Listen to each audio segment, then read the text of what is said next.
Good morning and welcome to your tutors. Today we'll be looking at media policy on the course content scope of media policy. My name is Sholola Yusufajani and welcome once again. And what do we mean by scope of media policy? The scope has several key dimensions which are essential in maintaining order, in fostering accountability, and aligning media practice with societal needs and national objectives. So, what are the scope of media policies that I'll be looking at?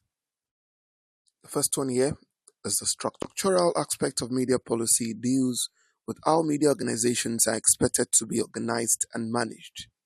It provides a blueprint for the internal arrangements of departments, roles, and responsibilities within different types of media enterprises, such as print, broadcast, online, and multimedia platforms. By streamlining the organizational structure, media policy ensures that media houses operate efficiently and professionally.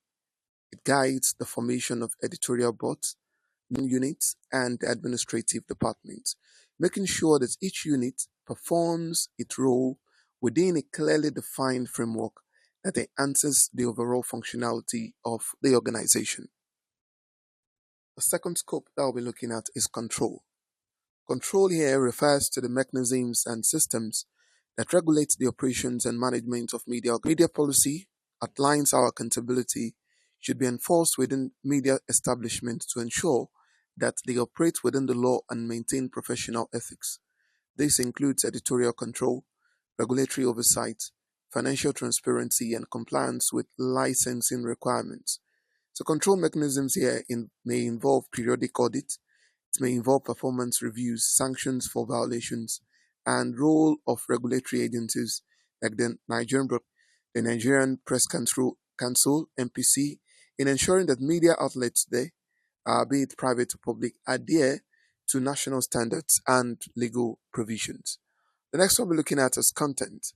One of the most crucial areas covered by media policy is the nature and quality of media content. Media policy determines what types of narratives and messages are considered acceptable for public consumption. The boundaries for content creation, especially regarding sensitive areas such as political coverage, cultural representations, religious issues, and moral standards. So, a key focus is placed on the balance between foreign and local content, on promoting indigenous stories, values, and perspectives. So, the policy here seeks to encourage local content development while preventing the over domination of foreign content that may undermine national identity and propagate harmful ideologies. In most radio stations, now that they are beginning to say that 70% of content on radio should be locally generated and not foreign content, where people begin to lose their cultural transmission of culture from one generation to the other. And the next one we have is ownership. And speaking of ownership, media policy also addresses issues related to the ownership of media enterprises.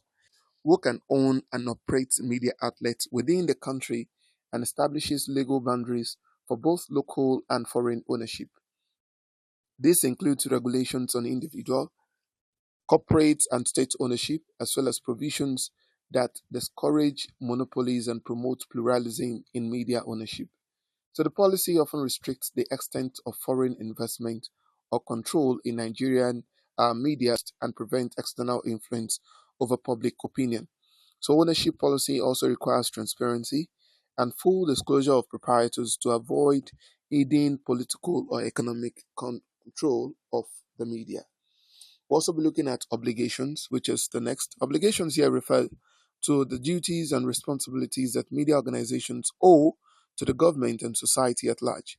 So, media policy mandates media houses to fulfill certain civic and legal obligations, such as obtaining and renewing, um, paying taxes and levies, submitting reports of their activities, and abiding by national laws and regulations.